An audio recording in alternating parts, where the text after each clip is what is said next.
Alaska, the last American frontier, a wild paradise of snow-capped mountains, crystal-clear rivers, and northern lights dancing in the night sky. The place where adventurers seek their fortune in gold mines, where fishermen fill their boats with salmon and king crab, where oil gushes from the ground, generating billions in wealth. A state where every resident receives an annual check just for living there, where brave hunters dominate nature and survivalists build remote cabins to live in total freedom. At least that's what reality shows and postcards show us. But what if I told you that there is another Alaska, an invisible, brutal Alaska, where poverty is colder than winter itself? Today, Bello Mundo will take you inside this hidden reality, revealing what it's like to be poor in America's coldest state, where survival goes far beyond just enduring sub-zero temperatures. Number 1. Location and geographical data. Before we dive into the reality of poverty in Alaska, it's worth understanding what makes this place so unique and so complicated. First, its size. Alaska is the largest state in the United States. It covers more than 1.5 million square kilometers. Just to give you an idea, it is larger than Texas, California, and Montana combined. It borders Canada to the east, is bordered by the Pacific Ocean to the south, the Bering Sea to the west, and the Arctic Ocean to the north. And no, it is not connected to the other U.S. states. To get there by land, you have to cross the entire country of Canada. From Seattle on the west coast to Anchorage, Alaska's largest city, it's more than 3,000 kilometers by road. The climate doesn't make it any easier. In the interior, winter temperatures can easily reach -58 degrees Fahrenheit. In Fairbanks, one of the mildest cities in the region, the average winter temperature is about -9 degrees Fahrenheit. In summer, the average rises to around 63 degrees Fahrenheit. The variation is brutal. In coastal areas such as Anchorage and Juneau, the sea helps to soften the cold a little, but it's still freezing cold. And in the far north, in Utqiagvik, which until recently was called Barrow, the sun disappears for more than 60 days in winter. And in summer, the opposite happens. The sun doesn't set. It stays in the sky all the time. It's the so-called midnight sun. By the way, if you want to know more about this place, we've made a video just about that. As soon as this episode is over, look for it here on the channel. 10 shocking facts about America's most remote city that will leave you speechless. And it really will. This place is kind of insane. And as if all that weren't challenging enough, more than 80% of the state's communities have no roads. That's right. These are the so-called bush villages, which can only be reached by plane, boat, snowmobile, or sometimes by ice road when the river freezes over. Now think about it. If it's hard to live here with money, imagine without it. Number 2. The Alaska that no one shows. When most people think of Alaska, the image is almost always the same. Giant glaciers, bears fishing for salmon, snow-capped mountains, and skies lit up by the northern lights. It looks like a frozen fairy tale setting. And TV shows only reinforce this image. Brave adventurers facing the wild, fishermen braving the raging seas, isolated families living off the land like in the old days. A land of opportunity, where nature offers everything if you have the courage to go get it. And there are plenty of examples. The TV helps reinforce that dream. Shows like Life Below Zero, which airs on the History Channel, show residents bravely facing extreme cold. Alaska, The Last Frontier on Discovery Plus, follows a family living off the land, hunting and farming like in the old days. And of course, there's the famous Deadliest Catch, with fishermen braving storms in the Bering Sea in search of giant crabs. The impression left is clear. Everyone there lives in the middle of nowhere, with a shotgun in one hand and a hatchet in the other, almost like heroes of nature. But what about the other side? The side that doesn't appear in tourist photos or reality shows? This is the Alaska where almost 12% of the population lives below the poverty line, where entire communities face alarming rates of suicide, substance abuse, and domestic violence, where isolation is not a lifestyle, it's geographical imprisonment. It makes everything difficult: food, medicine, school, opportunity. This is the Alaska where the cost of living is surreal, where a gallon of milk costs 3 times more than in California, where heating your home consumes half your income. And living in poor conditions doesn't just mean discomfort. It means risking your life when the temperature drops to -40 degrees. This is the invisible Alaska, where being poor isn't just about having little, it's about surviving every day in one of the most hostile places on the planet. And it's this Alaska that we're going to talk about today. Number 3. History and economy. Peoples such as the Inupiaq, Yupik, Aleut, and many others have lived here for thousands of years.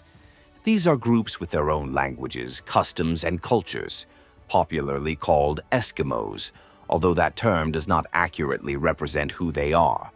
And they didn't just survive, they learned to live off the ice. They hunted, fished, and gathered what the land provided, all in harmony with the seasons and the environment.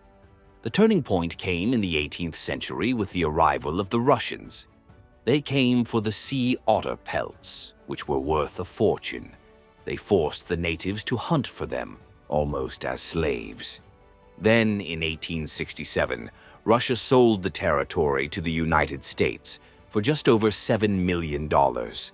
Many people thought the American government had been foolish. They called the purchase Seward's Icebox or Seward's White Elephant in reference to William Seward, the U.S. Secretary of State who signed the check. But then came the gold. In 1896, a mine was discovered in the Yukon, very close by. The gold rush began. Many people headed north in search of fortune. Most found nothing, but many stayed and created towns, cities, communities. The real boom came in the 60s with oil. They built the pipeline and created the Permanent Fund, a bonus that the state pays to residents every year. In 2024, it was around $1,300 per person. The problem?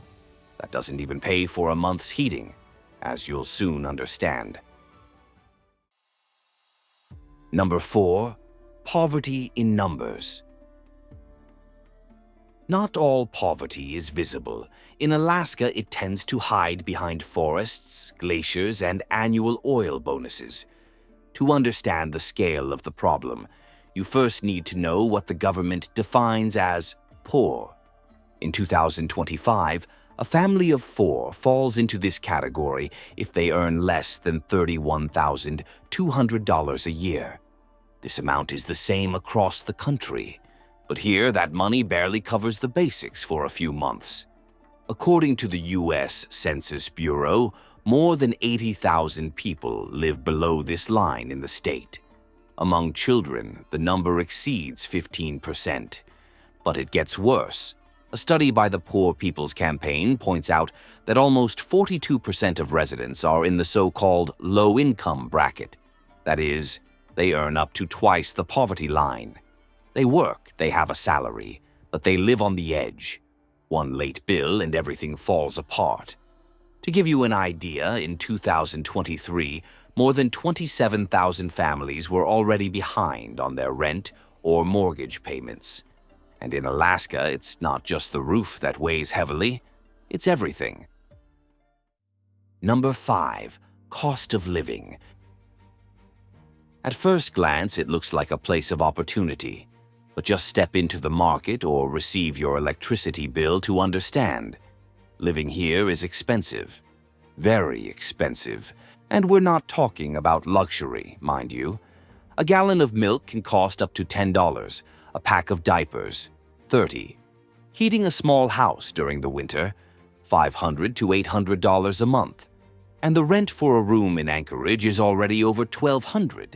According to the Remitly platform, the cost of living is 25% higher than the US average, and that's just in big cities. In remote communities, everything doubles, triples, even quintuples in price.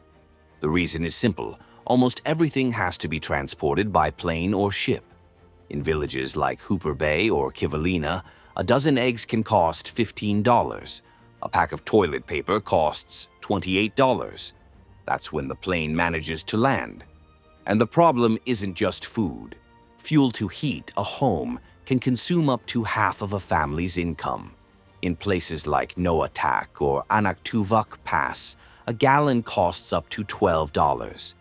According to the website UpNest, a family can spend more than $7,000 a year just to keep their home warm.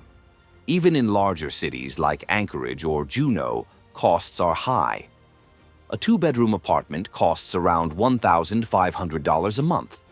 And that's not even mentioning electricity, gas, or the internet, which, in many places, costs $300 a month and barely loads a page. In the end, what's left is an impossible equation.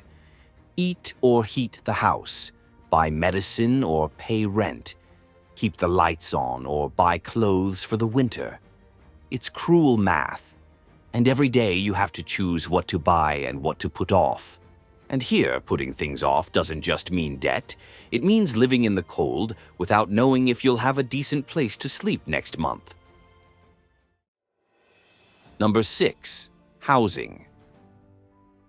Here, having a roof over your head isn't just about comfort, it's about survival. During the long, brutal winters, poor housing can be fatal. And yet, the state faces one of the worst housing crises in the country.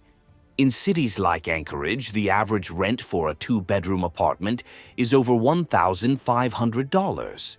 Those who earn minimum wage spend more than half their income on housing, when they can find it. Supply is low, properties are old, and social programs have years-long waiting lists. In rural communities, where many native families live, the situation is even worse. It is common to find 3 generations living in a tiny space. According to the 2024 Alaska Safe Housing Assessment Report, about 40% of homes in these areas are overcrowded, nearly 3 people per room. And these are not houses in good condition. Many were built decades ago with poor materials and no preparation for the cold. The result? Moldy walls, rotten floors, and faulty insulation. 20% of these homes don't even have plumbing. The bathroom is a plastic bucket, the infamous honey bucket. This has a direct impact on health. Children and the elderly are sick, with infections and respiratory problems. And then there's the permafrost, which is melting and sinking houses. In places like Newtalk and Kivalina, entire villages have already been forced to move. Without homes, people are living in tents in the forests of Anchorage, occupying abandoned buildings or hiding in heating tunnels. More than 3,000 people are in this situation. And on the coldest days, the only shelter is a coveted spot in the city's few crowded centers. Number 7. Food. A place full of rivers, salmon, forests, wild animals, and yet there are people who don't know when they will eat their next meal. This is no exaggeration. About 95,000 people live with food insecurity. That's about 13% of the population. In isolated areas and native communities, that number reaches 1 in 4 residents. The main culprit? The price. A watermelon costs $40, a bag of potatoes $30, a dozen eggs $15, and in more remote areas it can triple. Those with large families and little money end up living on canned food, instant noodles, and stale bread. fresh food has become a luxury item, and the price is paid in health. Diabetes, obesity, high blood pressure, diseases that didn't even exist here in the past, are now routine. In the past, the native peoples made do with what the land provided. They hunted, fished, and gathered wild fruits. But today, the climate has changed, the animals are gone, gasoline is expensive, and hunting laws only make it harder. Without a boat, ammunition, or a net, there is no food. And there is another problem. The younger generation no longer knows how to hunt. The traditional food culture is disappearing with the older generation. Many people depend on SNAP, the Food Assistance Program. In 2023, more than 105,000 people used this benefit. But even so, food banks are always crowded, donations are fought over, and in the countryside it's every man for himself. Those who don't have a market nearby wait for the boat. Those who don't have a boat wait for their neighbors. Eating here requires luck, adaptation, and a lot of creativity. Number 8. Health. Of the 229 communities in the state, more than 200 have no roads. That's right. For many people, going to the doctor means taking a plane. And when the weather closes in, which is not uncommon, there are no flights, no ambulances, no help. In several villages, care is provided by a health aide, a technician with basic training, no infrastructure, and no equipment. If the situation is more serious, the patient must be evacuated by plane to a regional hospital. But that can take hours, sometimes days. And during a snowstorm, not even that. There are stories of babies being delivered over the phone, with doctors guiding relatives from a distance because planes couldn't land. And all of this comes at a price. Literally.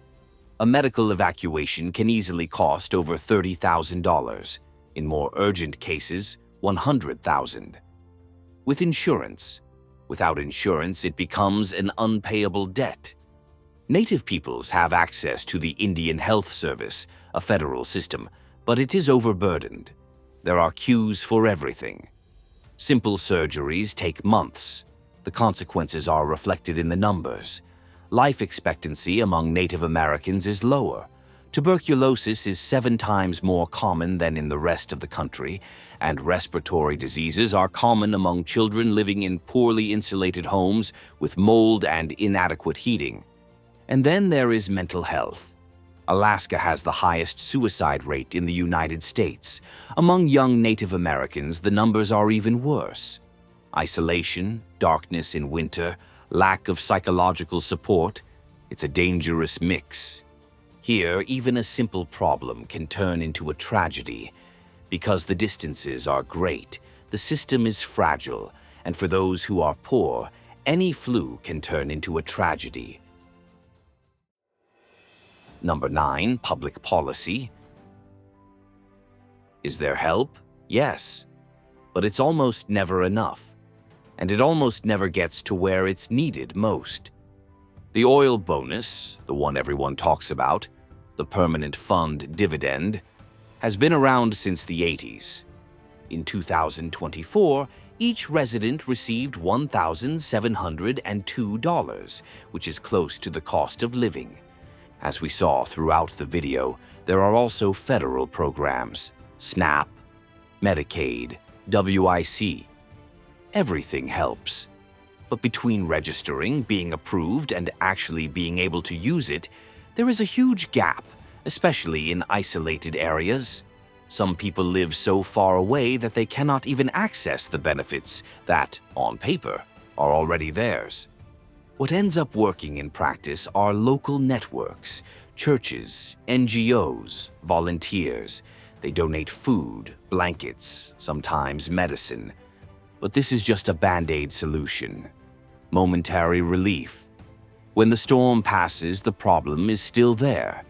The state government is trying some initiatives, such as incentives for doctors to work in rural areas and a rural housing program.